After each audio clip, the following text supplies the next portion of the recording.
नमस्कार दोस्तों, स्वागत है आपका बिजनेस रेमेडीज के यूट्यूब चैनल पे। आपको रूबरू कराने जा रहे हैं मेडकार फार्मेसी के फाउंडर अंकुर अग्रवाल जी से और समझते हैं कि मेडकार फार्मेसी किस तरह से वर्क करती है। अभी हाल ही में 2021 में ही कंपनी ने एक बड़ी फंडिंग 40 करोड़ रुपए की फंडिंग ली है। उस फंडिंग को इन्होंने किस तरह से यूज में लिया है और इनकी क्या पॉलिसी है बिजनेस मॉडल पे। मेडकार्ट एक मुहिम है जिसमें कि हम लोगों तक जेनरिक दवाइयों का सच पहुंचाना चाहते हैं और उनको ये बताना चाहते हैं कि जेनरिक दवाइयाँ अच्छी क्वालिटी में उपलब्ध हैं और वो इस तरीके से सोच सकते हैं, क्योंकि लोगों का हमारी एक रीति बन गई है कि जैसे हम एक डॉक्टर के यहाँ से निकलते एक पर्चा लेकर, वो पर्चा हम एक फार्मासिस्ट को देते हैं, वो हमें दवाई देता है और बिल देता है और वहाँ पर कोई वार्तालाप नहीं होती, कोई बातचीत नहीं होती। लेकिन भारत के बाहर के देशों में ये सब नहीं है। वहाँ पर तो आप पूछ सकते हैं कि भाई मुझे कौन सी कंपनी की दे रहे हैं, मुझे क्वालिटी क्या है, ऑल दैट। यहाँ पर वो नहीं है।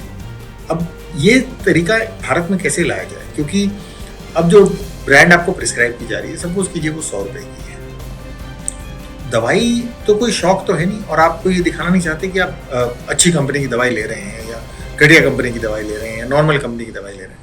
आपको चाहिए कि दवाई असर होनी चाहिए। अंकुर जी, मेडकार के 12th स्टोर की ओपनिंग आज जयपुर में हुई है। राजस्थान में आपका एक 12वां स्टोर है। मैं कंपनी की उपस्थिति के बारे में जानना चाहता हूँ। किन शहरों में कंपनी की उपस्थिति है हाल ही में और कितने स्टोर अभी तक ओवरऑल हम लोग कंप्लीट कर चुके हैं? देखिए, जयपुर में 12th स्टोर हमारे लिए बड़ी बात है, लेकिन उससे बड़ी बात है कि ये मेडकार्ट का 100वां स्टोर है।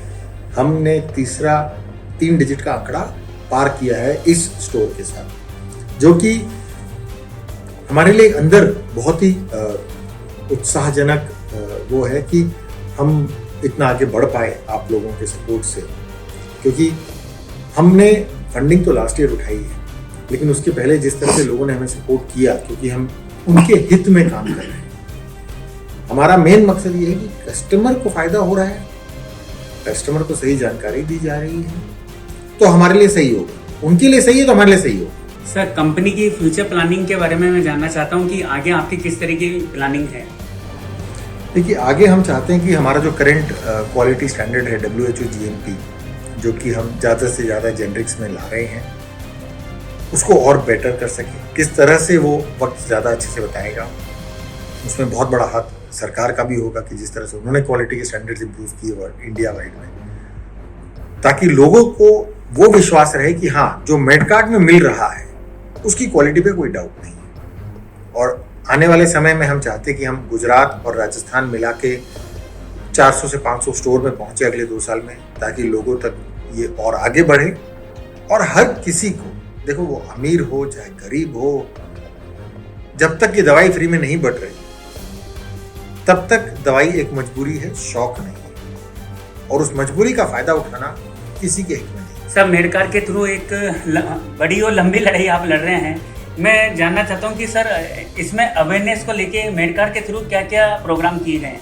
देखिए, हम लोगों ने बहुत अलग अलग तरीके के प्रोग्राम किए गए, क्योंकि जब तक हम लोगों तक पहुंचेंगे नहीं तब तक वो समझ नहीं पाएंगे। कई जगह जहां हमारे स्टोर्स हैं उसके आसपास के घरों में हम पहुंचे, उनको समझाया, उनको बताया, जिससे कि काफ़ी लोग जाने भी और आकर खुद देखा।